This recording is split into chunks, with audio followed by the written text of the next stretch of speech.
হযরতে মুআবিয়া রাদিয়াল্লাহু তাআলা আনহু যখন ক্ষমতায় গেলেন, মুআবিয়া রাদিয়াল্লাহু তাআলা আনহুর ক্ষমতার সময় এজিদ বড় বিচক্ষণ ছিলেন।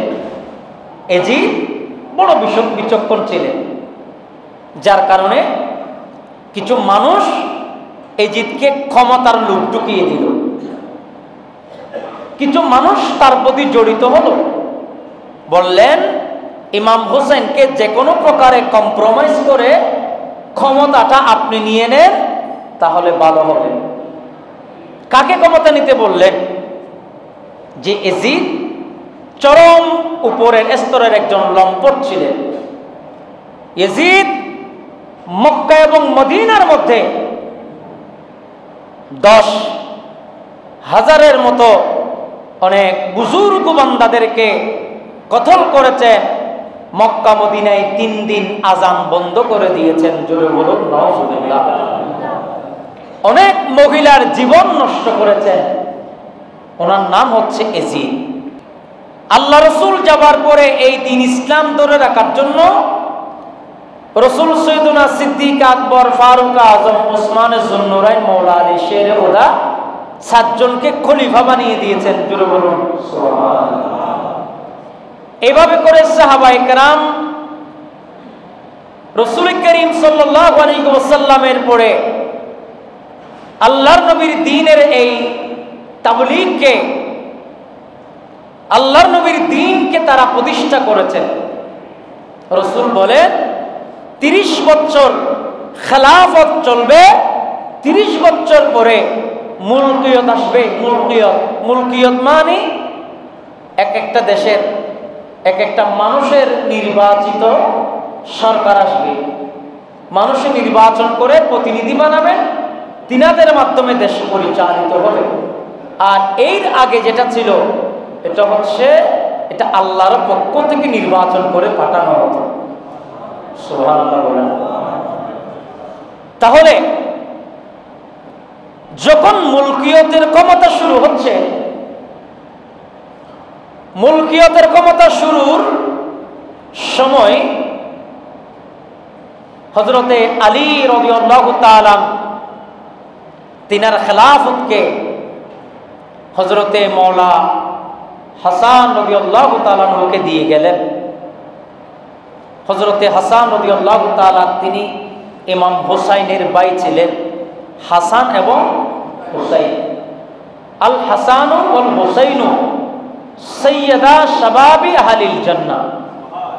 একটু জোরে বলেন না সুবহানাল্লাহ। হাসান এবং হুসাইন যখন দুনিয়াতে আসলেন, হাসান এবং হুসাইনের 2টা নাম রাখা হলো। আল্লাহ রসুল একদিন মৌলা আলীকে ডাক দিলেন, এ মৌলা আলী, ইন্নী উগাইয়িরু, আমাকে নির্দেশ দেওয়া হয়েছে আমার নাতি 2 জনের নাম তোমরা 2টা রেখেছ, কিন্তু তারা এই নামে গোটা দুনিয়াতে পরিচিত হবে না।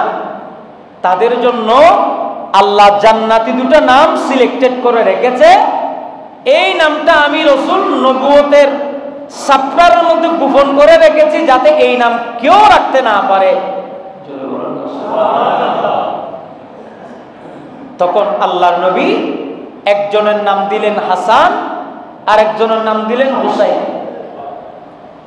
এই ঘটনা তারিখে দামেক সহ মুস্তাদরাক লিল হাকিম, এভাবে উপরের অনেক কিতাবের ভিতরে এই বর্ণনা আছে। তো হাসান রাদিয়াল্লাহু তাআলা আনহুর কথা বলছিলাম। হযরতে ইমাম হাসানের হাতে ক্ষমতা দিলেন হযরতে মওলা আলী। আপনারা কি আমার কথা বুঝতেছেন? মওলা আলী রাদিয়াল্লাহু তাআলা যখন হযরতে হাসান রাদিয়াল্লাহু তাআলা আনহুকে ক্ষমতা দিলেন, এখন ইনার পরবর্তীতে হযরতে হাসান রাদিয়াল্লাহু তাআলা ক্ষমতাটা ট্রান্সফার করলেন হযরতে আপনার মুআবিয়া রাদিয়াল্লাহু তাআলা আনহু। তবে এই শর্তে হযরতে হাসান বলেন, আমি এই শর্তে আপনাকে ক্ষমতা প্রদান করিলাম, আপনার নেতৃত্বের পরে নেতৃত্ব ধরবেন ইমাম হুসাইন। জোরে বলুন সুবহানাল্লাহ। ইমাম হুসাইন রাদিয়াল্লাহু তাআলা আনহুর নামটা সেখানে লিখে দেওয়া হলো, কিন্তু ভাগ্যের নির্মম পরিহাস, হযরতে মুআবিয়া রাদিয়াল্লাহু তাআলা আনহু যখন ক্ষমতায় গেলেন, মুআবিয়া রাদিয়াল্লাহু তাআলা আনহুর ক্ষমতার সময় এজিদ বড় বিচক্ষণ ছিলেন। এজিদ বড় বিচক্ষণ ছিলেন, যার কারণে কিছু মানুষ এজিদকে ক্ষমতার লোভ ঢুকিয়ে দিল। কিছু মানুষ তার প্রতি জড়িত হলো, বললেন ইমাম হোসেনকে যে কোনো প্রকারে কম্প্রোমাইজ করে ক্ষমতাটা আপনি নিয়ে নেন, তাহলে ভালো হবে। কাকে ক্ষমতা নিতে বললেন? যে এজিদ চরম উপরের স্তরের একজন লম্পট ছিলেন। এজিদ মক্কা এবং মদিনার মধ্যে 10,000-এর মতো অনেক বুজুর্গ বান্দাদেরকে কতল করেছেন। মক্কা মদিনায় 3 দিন আজান বন্ধ করে দিয়েছেন। জোরে বলুন নাউজুবিল্লাহ। অনেক মহিলার জীবন নষ্ট করেছেন। ওনার নাম হচ্ছে এজিদ। তো সুতরাং সেই এজিদকে কখনো রহমতুল্লাহ বলা যাবে না, কারণ সে লানতুল্লাহ, যে খারাপ কাজ করেছে সে কখনো রহমতুল্লাহ হতে পারে না। আল্লাহ তাআলা আমাদেরকে কারবালার ইতিহাস, কারবালার প্রেক্ষাপট বোঝার তৌফিক দিক। সকলে বলুন আমিন। আমার ভাইয়েরা, বোঝাইতে চেয়েছিলাম ইমামে আলী মাকাম ইমাম হুসাইন রাদিয়াল্লাহু তাআলা আনহুর কথা। এই কারবালার মাঠ যখন আসে, ইমাম হুসাইনের কথা আমাদের স্মরণ হয়। ইমামে আলী মাকাম ইমাম হুসাইনের পরিবারের কথা আমাদের স্মরণ হয়। ইমাম হুসাইনের ত্যাগ যদি বেসাস রহমতুল্লাহ আলাইহি জামি মসজিদে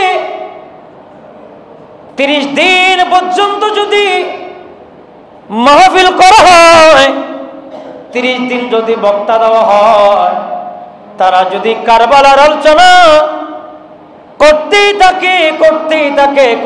থাকে, তারপর কারবালার আলোচনা শেষ করা যাবে না। সুবহানাল্লাহ। কেন এত বেশি ফজিলতপূর্ণ, কেন এত বেশি মর্যাদাপূর্ণ? কারণ যে ইমামে আলী মাকাম ইমামে হুসাইন যেভাবে কারবালার ময়দানে শাহাদাত বরণ করেছে, এমন ঘটনা আর দেখা যায় না। এটা বিরল ঘটনা, ঠিক কিনা বলেন? এজন্য ইমামে আলী মাকামকে ইয়েজিদের দল, ওই নমরুদের দল, ফেরাউনের দল ইমামে আলী মাকামকে বললেন, আমি ইয়েজিদের হাতে বায়াত গ্রহণ করো। ইমামে আলী মাকাম বলে, আল্লাহ কোরআন থইয়ে দেন না, ইন্নামা ইউরিদুল্লাহু লিইউযহিবা আনকুমুর রিজসা আহলাল বাইত। আল্লাহ কোরআন থইয়ে দে আওলাদ রাসূলুল পুত পবিত্র। সুবহানাল্লাহ। ইয়েজিদ তুমি তো অপবিত্র। কোরআন তো বিশ্বলিক না। ইয়েজিদ হতো হুসাইন, তুই আর আদত বায়াত গ্রহণ করো। হুসাইন একখান সুন্দর উত্তর দিয়ে, হুসাইন হতে আল্লাহ কোরআন হতে ইন্নামা ইউরিদুল্লাহু লিইউযহিবা আনকুমুর রিজসা আহলাল বাইত।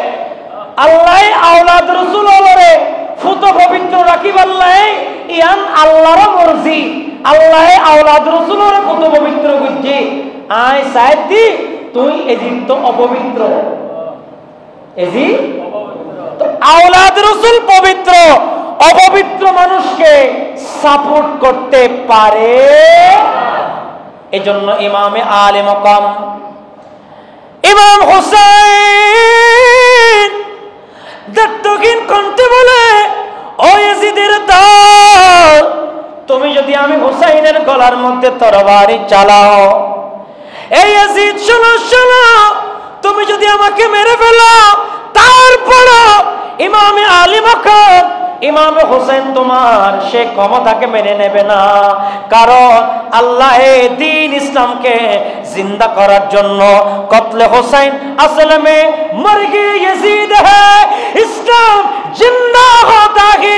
হার কারবালা কি বাত, কারবালার বদৌলতে গোটা দুনিয়াতে আল্লাহ ইসলাম জিন্দা করবে। আর আমি হুসাইন যদি তুমি ইয়াজিদের হাতে বায়াত গ্রহণ করি, কিয়ামত পর্যন্ত ইসলাম মুছে যাবে। আর আমি হুসাইন যদি দিন